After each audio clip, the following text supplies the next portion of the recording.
Hello, it's James from XRobots.co.uk. I'm nearer the camera at the moment because I'm having some issues with microphones and audio equipment. So sorry about that. But this is part 6 of my version 3 BB-8 build, and you can see version 2, which is just behind me, in a 10-part series in my channel. So I've done quite a lot on this build already. There are, as I say, 5 parts already. Last time I built the head control arm, which is going to move the head around on top. Have a look at part 1 for the full explanation, and of course the other parts to see what I've done so far. But in this episode we're going to be building the actual magnetic coupling that holds the head on and the head structure. Here's what's inside. So this is the head control arm, and it's controlled by servos either side that push it and pull it, essentially changing the length of these two triangle sides. There's also a servo inside to turn the rod. The rod you can just see at the top there, which is a piece of M8 studding.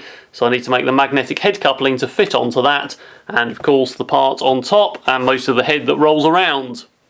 Here is my basic assembly this time. So of course we've got magnets above and below, which are represented by these red chunks, and I've already got those. In fact, they've got countersinks in to bolt them in this time, so I can put M6 bolts through them. And these are 20 by 26 mil N52 magnets, which are pretty strong. They're stronger than the N50s I had last time. So these are all mounted in these green things, which are going to be printed in NinjaFlex, which are basically bushings. And of course the bottom one has to grip that M8 shaft. And also like to be able to assemble it and deassemble it, as it were, without taking the shaft out. So I've made this thing in sections so that it can be tightened up around the shaft. And I've got another piece of NinjaFlex here which is going to grip the shaft because it's quite rubbery, so that should mean that it stays in the right place and doesn't swivel around, you know, and as a result go up and down the screw thread, so that should work pretty well. The recess in here is going to have a hose clip in, which is one of those round things you tighten up with a screwdriver, so I should be able to get a lot of grip on the shaft. Now you'll notice that I've angled all of the magnets out slightly so they match the contour of the main ball, and that's quite important to get the magnets above and below kind of aligned properly, and before they were just flat, so that wasn't very efficient. But this way I can get much closer to the domes or the ball surface so that I can get much better attraction and get those magnets really close, which is quite important. Now we've got 2mm skins to go on the outside of the 6mm kind of barrel thing, the cheese that I've printed so far, so I've left a little bit of gap in the alignment there. And the magnets in top are again in NinjaFlex bushings, and then I've allowed slots for their bolts, so those can be moved in and out and fine-tuned so they align properly, which in reality will happen by itself because they're really strong magnets and they'll want to stick to the opposite pole right in the middle. So I'm going to run this round on casters again, and I'm going to discuss the reasons for not using ball casters. It's basically the same decision as the last episode, and when I come to talk about putting these together we'll discuss why this I think is better than an actual ball, which is a variety of reasons depending on what you buy or what you make. So I'm going to get some of these parts printed. We'll start with the bottom and then we'll see how well that fits together and how well it grips the shaft. Alright, here we go. So these orange parts are NinjaFlex, as are these grey parts. So those are flexible to seat the magnets in, so I can bolt them right down, and basically I don't split the magnet by tightening them up too much. What I actually put were these keys on the inside so they lock together really well, or near enough anyway. Now the shaft, I've got a bit of spare M8 studding here, and I printed 2 NinjaFlex things. One was slightly too big, so I did a slightly smaller one, and that should fit on pretty well. Obviously it's got a split in, so it's easy to put on, and then when you compress it, it really grips the shaft, and that works incredibly well. So I need to put that into the middle of this, which is quite a tight fit as it is. Then this piece will of course compress it, and that will hold everything really tight. Now to hold it really tight I've got one of these, which is the hose clip I was talking about. Whoops, and that will go of course around this, just about. It will come out a bit looser anyway, and then tighten up around the middle, and then that tightens up with a screwdriver, and it's metal and it will hold it really tight. So we should be able to assemble that. We need to put the magnets in, and then we can put that onto the shaft. Right, so I've bolted those in, and they're fitted in their NinjaFlex bushings with a bolt. These are pretty strong magnets. Whoops. So hopefully that'll be strong enough to grip through the ball. So we need to get this in the bottom, and then we need to sort out the top. Right, I've installed it in there. Tighten that hose clip round it. It's pretty tight. It will back drive the the servo easily, so it's gripping the shaft really well. Obviously I can move it up and down to tune it. I think it's about the right height, but I can't really see. It looks like it's as close as it will go, but obviously it can be moved up and down, so we'll have to build the top half and see how well it grips. So just looking at the top of the ball, I've got one of the magnets here still in its rubber housing here, which is about 2mm thick, so that's about the same as the extra skins I'm going to put on top. I can already, there you go, you can already see the ball leaning over as I bring the magnet near. There it is. So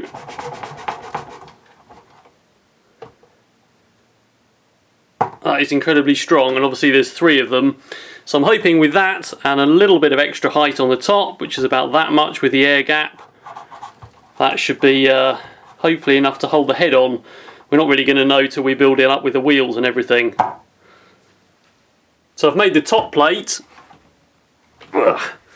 and you can see that basically it's a dome shape, so all the magnets face in slightly, and if I'm very careful, that's an incredibly strong magnetic connection, so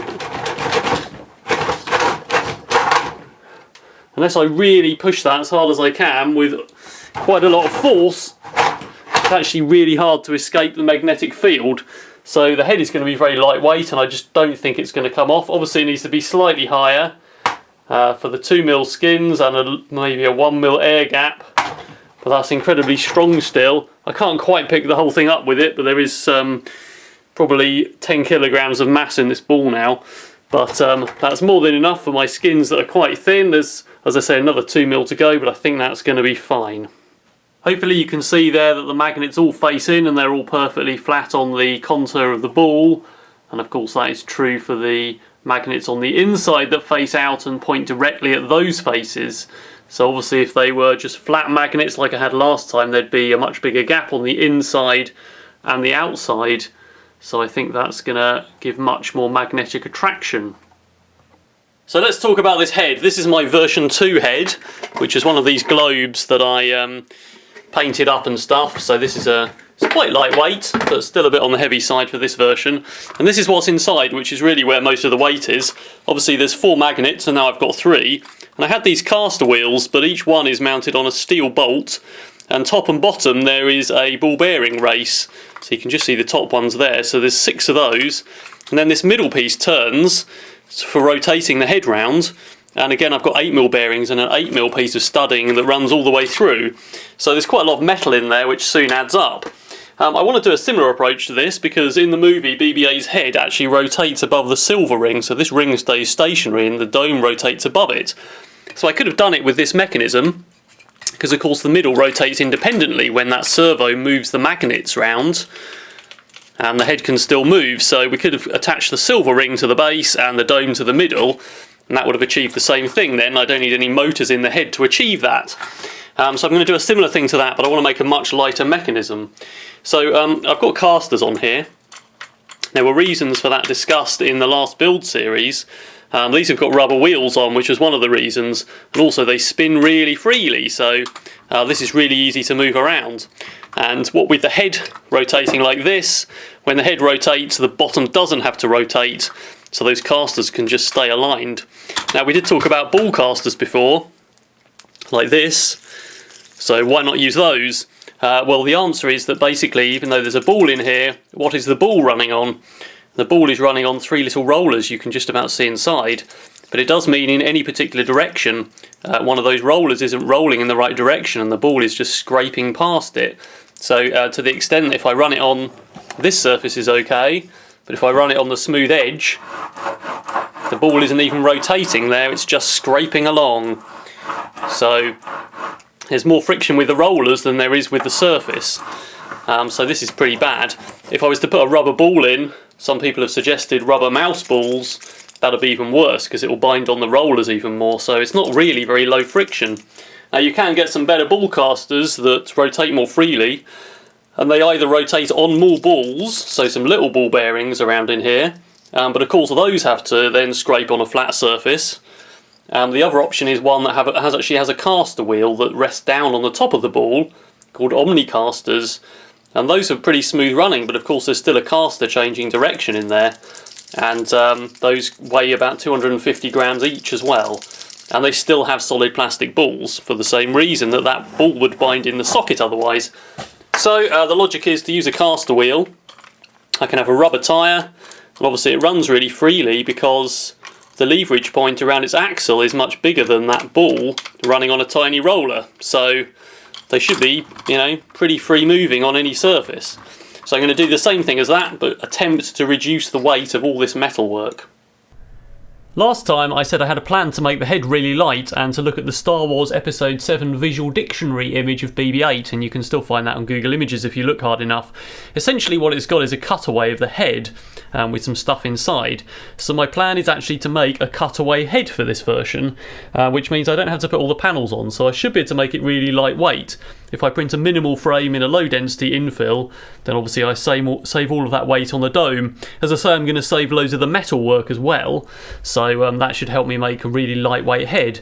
Essentially what I've got are the same casters under here, which are merged into solid objects, but these will be printed straight out of the version 2 files, which are also published again with the NinjaFlex ties, exactly the same as last time. So these are going to sit onto a kind of base here, which is, it looks like a large solid part, but essentially it's going to be made of these 3 sections, and they're going to be printed in a really low density infill. They're really for decoration, but they'll be quite a lot stronger than the thinner section I had last time, because when the head falls on the floor sometimes that breaks and it's been fixed up with hot glue multiple times. So hopefully they should be a bit more robust. Those are all held together with this yellow ring, and that yellow ring will eventually have a mounting on that the central hub is mounted on. That's still going to have a couple of bearings. So essentially the plan is to have the dome made of these sections, a bit like my R6 droid. I will be adding detail to the inside, and of course all of the eye details and logic ports and that sort of thing. But this blue part rotates independently from the grey part, so hopefully you can see there's a gap in there, and there's a gap on the inside.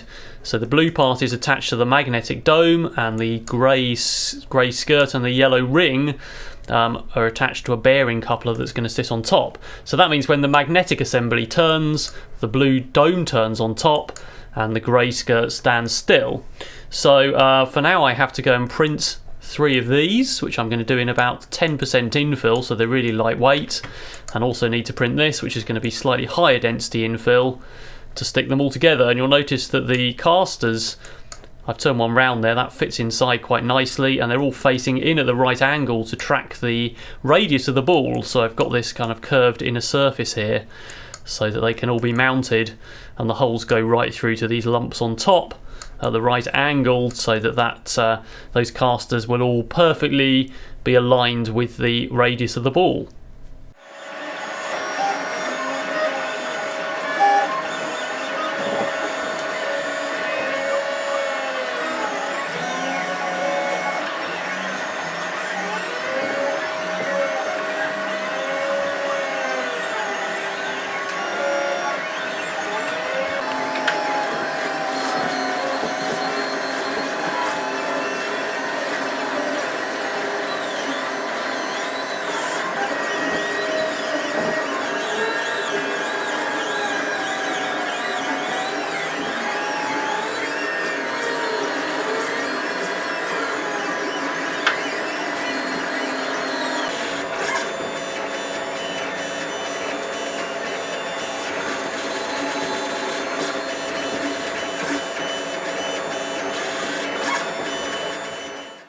So here are some of the parts. We're still waiting for the main ring that bonds these together, but I've got all 3 of these sections done. These are done in a really low density infill, so they're as light as paper, which is what I wanted. You'll notice I had some issues with the overhang, so I've left this one untrimmed with this overhang here, which is quite tight. So obviously on the inside there's nothing much to stick the filament to when it does the overhang. If it was on the outside that would have been fine. But I've trimmed the others, so these 2 I've just trimmed that off. Obviously this way up you can't really see anything. You'll notice this top surface isn't very good as well, because the infill density is really low. You can just see the lines inside propping it up. So there's nothing much to print the top surface on, so you tend to get some issues. So I'm just going to brush acetone over that to bond it together, but again it's really for decoration. And when you're looking at it from the side, it looks pretty much fine, so I'm okay with that. I've also got 2 of the caster wheels done and 1 wheel hub. or at least 2 wheel hubs, and I've got my Ninja Flex tyres, so these are still all on their brims, and these are of course rubber, which fit on there, and then that goes in the middle, and that makes the caster wheel. So we're waiting for one more of those to print, and then we can get assembling. Alright, so a few things are printed. I've got this dome printed. It's got the overhang on the inside. It hasn't come out particularly well. There was some support material, but that's fine really, so I'm just going to acetone over that again. It's quite lightweight again. I've done this in a fairly dense infill, I think about 20%, but essentially this screws down this way and these screw on here through the holes that I've left to put this whole thing together, and then of course the wheels mount in these holes, and the holes go through to here, which makes them a bit stronger. And basically I'm going to use these nylon bushings, which are basically a nylon tube inserted in here, and a 4mm piece of stainless steel rod jammed into each of these. And I've got some little spacers as well, which will fit onto the bottom of these casters to give them just the right height as per the CAD.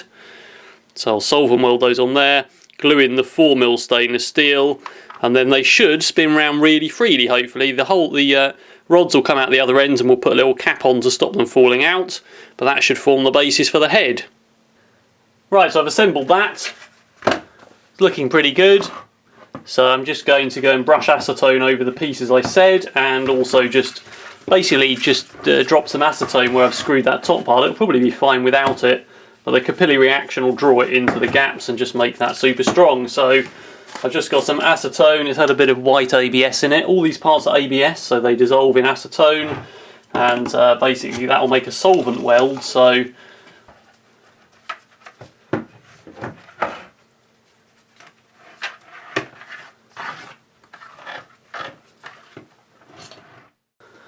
alright, so I've mounted my wheels up, and they're pretty free running. I've just got a bit of 3mm steel in there, so it's shoved in the wheel. There's also a nylon washer, I've got a whole bag here, either side of the wheel, so those are pretty free running. Should have no problems there. And this is my stainless steel bar, so this is 4mm stainless steel, and I've got these nylon things, which spin quite well on there. So I'm going to cut this shorter, obviously, shove it in there, to make the hole slightly bigger, shove it through here. Again, I need to make these holes the right size, but this is essentially going to be fixed and glued into the wheel, and then this nylon insert will insert into these holes and be glued in the base, and there'll be some washers on top, and that should hopefully allow the thing to spin round freely. And as I say, this is going to poke through the other side like so, so I just need something to stop it pulling through. But it can be quite slack, it doesn't really matter, because it'll only happen when I lift the head off, so just to stop the wheels falling out. And apart from that, my wheels can rotate freely in here, and everything should be fine. So let's put that together. So I just need to enlarge these holes slightly, so I've just got a drill bit here. I'm going to very carefully do this till it looks about right. And there is a specific depth they need to go to. Get all the bits and pieces out, and we should be able to push that in there. And if it doesn't quite go in all the way till it's flush, I've got 2 of those inserted, we'll just do the third one. So I've cut my 4mm bits of steel to length, and I've put the spacers on here. These are a really good push fit anyway, but basically the spacer is needed to get the wheels the right height, and also means I've got somewhere to put glue. So I'm going to take some super glue and just stick that around the base here, and then I'm going to push that down. So that should hopefully glue the shaft into the hole and give me a nice little caster wheel. The next thing will be a couple of nylon washers. So I've got 2 there. And then we can stick that through the hole, and hopefully that works really smoothly. And of course, as a result of this, all I've got is this one small piece of steel, and I've lost 2 bearings and an M6 bolt and lots of nuts, which is what I had in the last version, so this is still really light. On the other side I can put on a washer if I want. Actually, I'm not even going to bother, because most of the load is from the bottom. And another one of these spacers, just printing some more, So that doesn't need to be tight on there, it can be loose, because obviously when it's on the head it's pushed from the bottom, but it does mean when I lift it up the wheels don't fall off. Right, I've just put that on top of an acrylic dome, so this is a 1/2 metre dome, the same diameter as the head. So hopefully you can see that moving all around. I've just put little flags on here made of blue tape so you can see the casters rotating. And that runs really smoothly, so pretty happy that's going to be fine really on the whole. Obviously it's going to be pulled down by the magnetic head thing, so that's the next thing that we need to build. The next part we need to print is a thing that holds the magnetic head coupling in bearings. So it's this red part here basically, which has got clearance and recesses for two 6mm bearings. And a piece of M6 studding is in fact going to be used, and that's going to run all the way from the magnetic coupling all the way to the top dome, and I still need to design a place for it to go. And so the magnetic head coupling, as I say, will attach to the dome and not to the skirt, so that will allow that to rotate independently. So I'm going to print that piece upside down like this, and then we'll get that attached, and then we should be able to mount the whole thing on the Droid with the magnetic coupling holding it and the skirt free to rotate around it.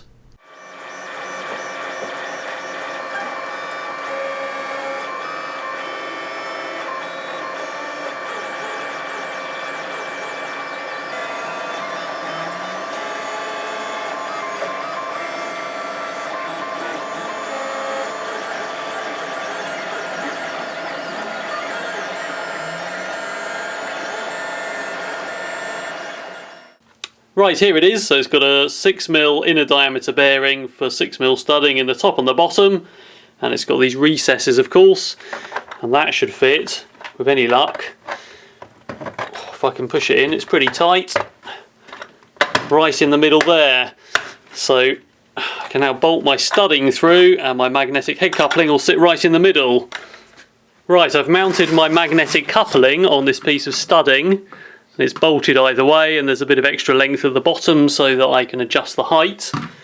And I've got my clear dome again, so I can position nuts top and bottom on this grey bracket to work out what height this should be, so it rides just above the dome. Right, so I've mounted this. It's stuck on to the real dome with magnets.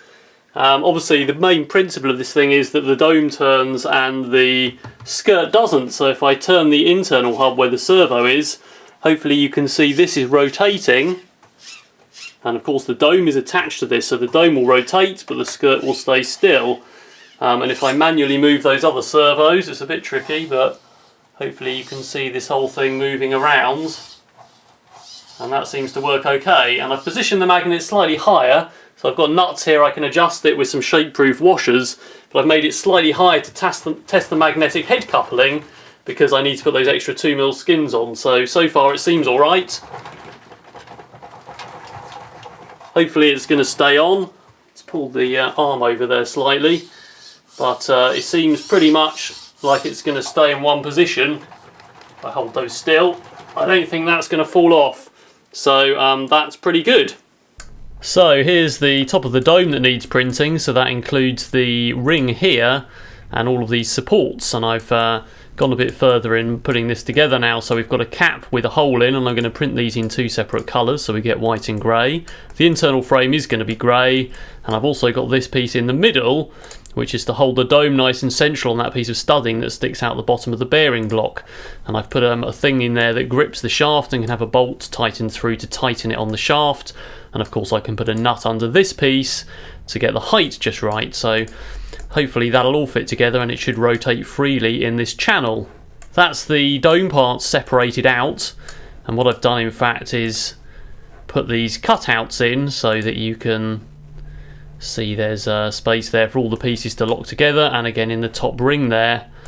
So these are all the pieces that need printing, and they're going to be printed in the colours shown.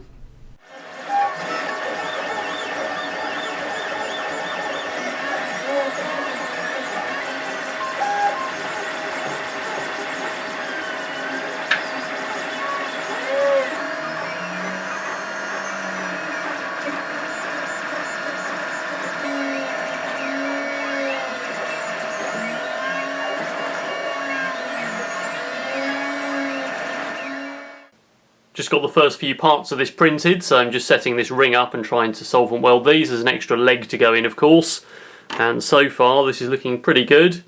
I've got this piece here. I've made sure my nut and bolt arrangement can grip the middle shaft, and it's a bit of studding I've got is just long enough to go through there, so I can put a nut on there to get this height correct.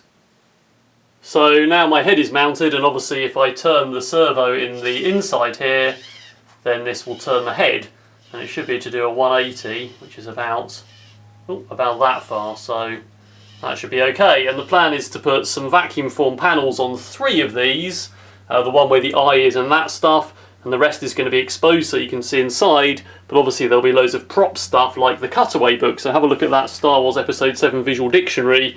You can see all of the gubbins inside, which will be attached to this frame. That's going to be very lightweight 3D printed stuff. So on the whole, this head's pretty light, and I think it's going to stay on. So if I just grab those servos again, and I think that's going to be fine. And the Droid's pretty happy that it's sort of bottom heavy. It does wobble a lot now, but I still have batteries and I still have motors to spin this flywheel to go right in the bottom, and the batteries are going to fit right down in here, some lipos, and they're basically going to be in pockets in the trousers, so that's going to happen next time. That's the end of this episode, but next time, as I say, I'm coming to work on the electronics. So I'm pretty happy with the mechanics so far, but I think there may be minor tweaks. I'm a bit worried about the leverage angle on those head servos I did last time, so I think I'm going to reduce that. I think the head doesn't actually need to move that far, given that the ball tilts as well. So I'm going to start with the remote control next time. Here's a sneak peek. And also looking at the inertial measurement unit, which is going to stabilise this electronically. So that's going to be a different one to the one I used last time. And I'm going to talk quite a bit about tightening up the comms and tightening up the loops and making sure there's no buffer overflows or any weirdness. So don't forget to subscribe for more updates on this project and other projects. And also check out the social media links in the description to this video, including my Instagram account, where you can see some sneak peek pictures of other projects.